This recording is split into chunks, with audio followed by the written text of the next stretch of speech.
الرحمن الرحیم۔ میرے پاس ہے آج فضائل اعمال، جو حصہ ہے وہ ہے حکایت صحابہ رضی اللہ عنہ۔ باب اول، پہلا باب ہے اس کا ہم واقعہ پڑھتے ہیں۔ اللہ سے دعا ہے جو کچھ پڑھیں سنیں اس پہ عمل کی توفیق عطا فرمائے۔ دین کی خاطر سختیوں کا برداشت کرنا اور تکالیف و مشقت کا جھیلنا۔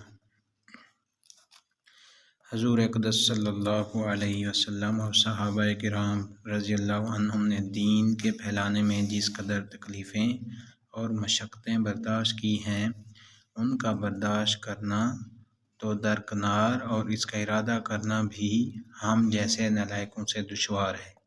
تاریخ کی کتابیں ان واقعات سے بھری ہوئی ہیں، مگر ان پر عمل کرنا تو علیحدہ رہا، ہم ان کے معلوم کرنے کی بھی تکلیف نہیں کرتے۔ اس باب میں چند قصوں کو نمونہ کے طور پر ذکر کرنا ہے۔ ان میں سب سے پہلے خود حضور صلی اللہ علیہ وسلم کے ایک قصے سے ابتدا کرتا ہوں کہ حضور صلی اللہ علیہ وسلم کا ذکر برکت کا ذریعہ ہے۔ اس کا پہلا جو قصہ ہے وہ ہے حضور صلی اللہ علیہ وسلم کے طائف کا قصہ۔ طائف کا قصہ ہے، نبوت مل جانے کے بعد 9 برس تک نبی کریم صلی اللہ علیہ وسلم مکہ مکرمہ میں تبلیغ فرماتے رہے اور قوم کی ہدایت اور اصلاح کی کوشش فرماتے رہے، لیکن تھوڑی سی جماعت کے سوا جو مسلمان ہو گئی تھی اور تھوڑے سے ایسے لوگوں کے علاوہ جو باوجود مسلمان نہ ہونے کے آپ کی مدد کرتے تھے۔ اکثر کفار مکہ آپ کو اور آپ کے صحابہ کرام رضی اللہ عنہم کو ہر طرح کی تکلیفیں پہنچاتے تھے،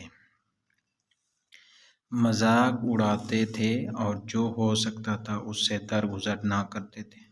حضور صلی اللہ علیہ وسلم کے چچا ابو طالب بھی انہی نیک دل لوگوں میں تھے جو باوجود مسلمان نہ ہونے کے حضور صلی اللہ علیہ وسلم کی ہر قسم کی مدد فرماتے تھے۔ 10ویں سال میں جب ابو طالب کا بھی انتقال ہو گیا تو کافروں کو اور بھی ہر طرح کھلے مہار اسلام سے روکنے اور مسلمانوں کو تکلیف پہنچانے کا موقع ملا۔ حضور اقدس صلی اللہ علیہ وسلم اس خیال سے طائف تشریف لے گئے کہ وہاں قبیلہ ثقیف کی بڑی جماعت ہے، اگر وہ قبیلہ مسلمان ہو جائے تو مسلمانوں کو ان تکلیفوں سے نجات ملے اور دین کے پھیلنے کی بنیاد پڑ جائے۔ وہاں پہنچ کر قبیلے کے 3 سرداروں سے جو بڑے درجے کے سمجھے جاتے تھے گفتگو فرمائی اور اللہ کے دین کی طرف بلایا اور اللہ کے رسول کی یعنی اپنی مدد کی طرف متوجہ کیا، مگر ان لوگوں نے بجائے اس کے کہ دین کی بات کو قبول کرتے یا کم سے کم عرب کی مشہور مہمان نوازی کے لحاظ سے ایک نوارد مہمان کی خاطر مدارت کرتے صاف جواب دے دیا، نہایت بے رخی اور بد اخلاقی سے پیش آئے۔ ان لوگوں نے یہ بھی گوارا نہ کیا کہ آپ یہاں قیام فرما لیں۔ جن لوگوں کو سردار سمجھ کر بات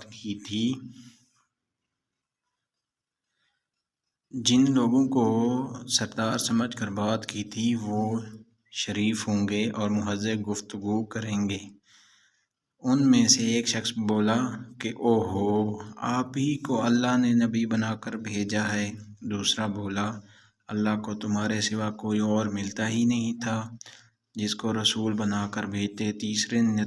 تیسرے نے کہا، میں تجھ سے بات کرنا نہیں چاہتا اس لیے کہ اگر تو واقعی نبی ہے جیسا کہ دعویٰ ہے تو تیری بات سے انکار کر دینا مصیبت سے خالی نہیں، اور اگر جھوٹ ہے تو میں ایسے شخص سے بات کرنا نہیں چاہتا۔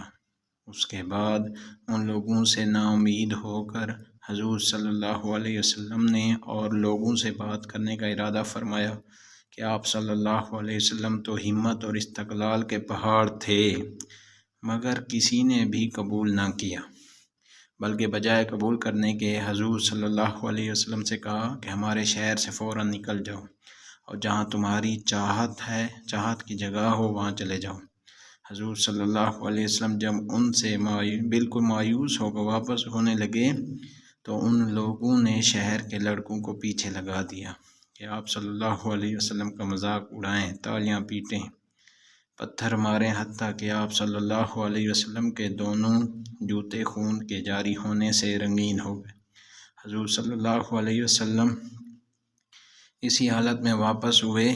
جب راستے میں ایک جگہ ان شریروں سے اطمینان ہوا تو حضور صلی اللہ علیہ وسلم نے یہ دعا مانگی: اے اللہ، تجھ ہی سے شکایت کرتا ہوں میں اپنی کمزوری اور بے کسی کی اور لوگوں میں ذلت اور رسوائی کی۔ اے ارحم الراحمین، تو ہی ضعفاء کا رب ہے اور تو ہی میرا پروردگار ہے۔ تو مجھے کس کے حوالے کرتا ہے؟ کسی اجنبی بیگانہ کے جو مجھے دیکھ کر ترش روح ہوتا ہے اور منہ چڑھاتا ہے، یا کسی دشمن کے جس کو تو نے مجھ پر قابو دے دیا۔ اے اللہ، اگر تو مجھ سے ناراض نہیں ہے تو مجھے کسی کی بھی پرواہ نہیں ہے، تیری حفاظت مجھے کافی ہے۔ میں تیرے چہرے کے اس نور کے طفیل جس سے تمام اندھیریاں روشن ہو گئیں اور جس سے دنیا اور آخرت کے سارے کام درست ہو جاتے ہیں، اس بات سے پناہ مانگتا ہوں کہ مجھ پر تیرا غصہ ہو یا مجھ سے ناراض ہو۔ تیری ناراضگی کا اس وقت تک دور کرنا ضروری ہے جب تک تو راضی نہ ہو۔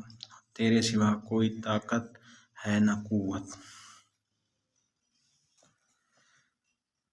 مالک الملک کی شان قہاری کو اس پر جوش آنا ہی تھا کہ حضرت جبریل علیہ السلام نے آقا السلام کی عرض کیا کہ اللہ تعالیٰ نے آپ کو آپ کی قوم کی وہ گفتگو جو آپ سے ہوئی سنی اور ان کے جوابات سنے، اور ایک فرشتہ کو جس کے متعلق پہاڑوں کی خدمت ہے آپ کے پاس بھیجا ہے کہ آپ جو چاہیں اس کو حکم دیں۔ اس کے بعد اس فرشتے نے سلام کیا، عرض کیا کہ جو ارشاد ہو میں اس کی تعمیل کروں گا، اگر ارشاد ہو تو دونوں جانب کے پہاڑوں کو ملا دوں جس سے یہ سب درمیان میں کچل جائیں، اور جو سزا آپ تجویز فرمائیں۔ حضور صلی اللہ علیہ وسلم کی رحیم و کریم ذات نے جواب دیا کہ میں اللہ سے اس کی امید رکھتا ہوں کہ اگر یہ مسلمان نہیں ہوئے تو ان کی اولاد میں سے ایسے لوگ پیدا ہوں جو اللہ کی پرستش کریں اور اس کی عبادت کریں۔